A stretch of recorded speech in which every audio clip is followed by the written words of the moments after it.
Inilah mobil-mobil dan motor besar atau motor gede yang disita oleh KPK. 22 tunggangan mewah ini adalah milik para tersangka pemerasan sertifikasi K3.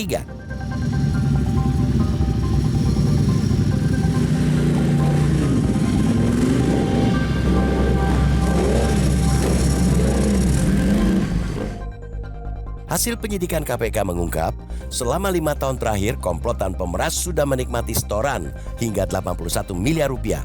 Sebanyak 69 miliar rupiah diantaranya masuk ke kantong Irvian Bobby Mahendro, koordinator bidang kelembagaan dan personel K3 di Kemnaker. Setoran fulus mengalir deras dari perusahaan jasa K3. Seorang pegawai Ditjen K3 bahkan menampung upeti hingga 50 juta rupiah per minggu.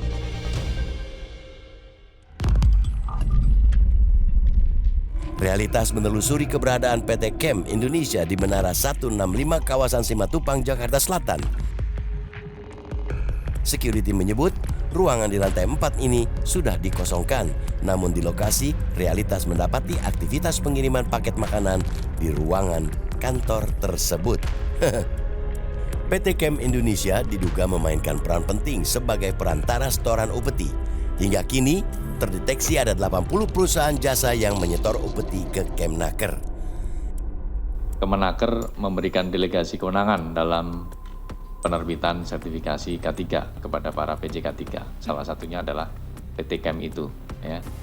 Jadi positioning untuk konstruksi perkaranya adalah pihak yang sama dalam dugaan tindak pemerasan. Nah, di dalam pendelegasian kewenangan terkait dengan penerbitan sertifikasi K3 itu kan ada beberapa perusahaan. Tidak berhenti di sini ya, karena ini berangkat dari kegiatan tangkap tangan, KPK masih akan terus melakukan pengembangan. Ya, apakah praktik-praktik serupa juga dilakukan oleh perusahaan-perusahaan yang juga mendapatkan pendelegasian dalam penerbitan sertifikasi K3 oleh Kementerian Ketenagakerjaan.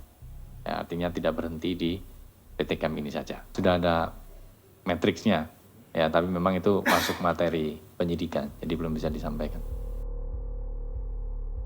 Istilah Kementerian Basah yang dialamatkan kepada Kementerian Ketenagakerjaan boleh jadi memang benar adanya. Tahun 2024, realisasi pendapatan negara bukan pajak atau PNBP dari Kemnaker mencapai 2,2 sampai 5 triliun rupiah. Ditjen Bina Penta dan PKK menyumbang PNPB terbesar mencapai 2,1 triliun rupiah. Sementara Ditjen Binwas dan K3 adalah penyumbang kedua terbesar senilai 110,5 miliar rupiah.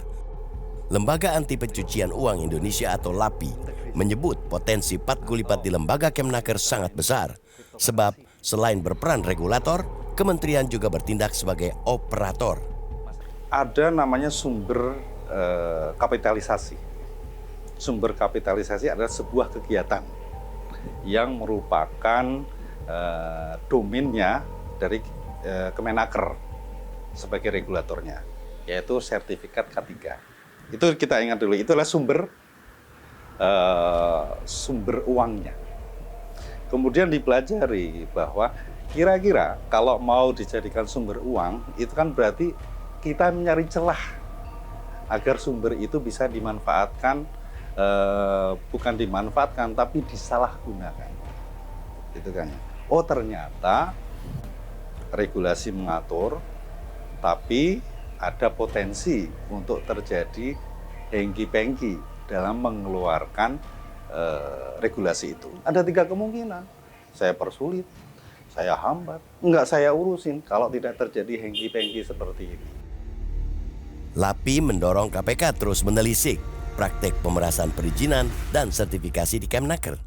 Sebab bidang tersebut adalah sumber uang yang tak ada habisnya. Diduga ini baru satu pintu. Region di sana misalnya. Sehingga proses kapitalisasinya mungkin masih di bawah air laut. Yang menjadi naif sekarang, kalau ini kemudian tidak diselesaikan secara tuntas dan tidak menimbulkan efek jera bagi regulator yang harusnya bertanggung jawab atas pengeluaran sertifikasi K3 itu, ini masalahnya kasihan loh, orang nyari kerja loh. Jangankan mereka itu membuka lapangan kerja gitu loh. Mau memberi instrumen untuk orang yang cari kerja itu kok masih dimainin. Ini kan jahat sekali. Dugaan kuat TPPU-nya itu kuat banget. Namanya gatekeeper scheme.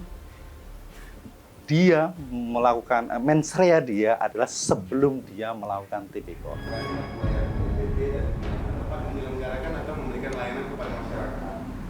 Realitas menemui Asosiasi Lembaga Pembinaan Pelatihan Keselamatan dan Kesehatan Kerja atau ALPK3 Indonesia. Koordinator bidang standarisasi mengungkap, tarif jutaan rupiah yang dibebankan kepada peserta adalah biaya paket pelatihan dan sertifikasi. Meski begitu, pihak asosiasi mengaku tidak tahu menahu soal setoran ke Kemnaker. Yang disetorkan ke negara itu yang PNBP itu saja atau dari 6 juta yang dikumpulkan dari para peserta ini juga ada yang mengalir ke, kan kalau KPK bilang ke Sultannya Gatsul waktu itu. Kami kurang paham Pak kalau sampai aliran seperti itu, tapi praktek yang terjadi itu kewajiban penyelenggara pembinaan K3 itu memang harus membayar sesuai dengan PP yang berkaitan dengan PNBP dan sertifikasi. Seperti itu Pak. Itu resmi saja yang ke negara yang hanya ratusan ribu lah ya kalau tidak salah satu per orang itu tadi ya. Ya, tapi itu kan bukan biaya penyelenggaraan ya Pak ya. Itu kan biaya yang memang diatur dalam peraturan pemerintah harus dibayarkan oleh setiap penyelenggara untuk setiap personil tersebut. Di era serba digital saat ini, sudah tidak zamannya lagi ada istilah kalau bisa dipersulit, kenapa harus dipermudah? Jangan ada lagi praktek ada uang izin diteken. Sebab perizinan bukan ladang jualan tanda tangan. Stop birokrasi dan perizinan berbelit yang tidak transparan. Sebab Anda, wahai para birokrat, sudah digaji dari uang rakyat.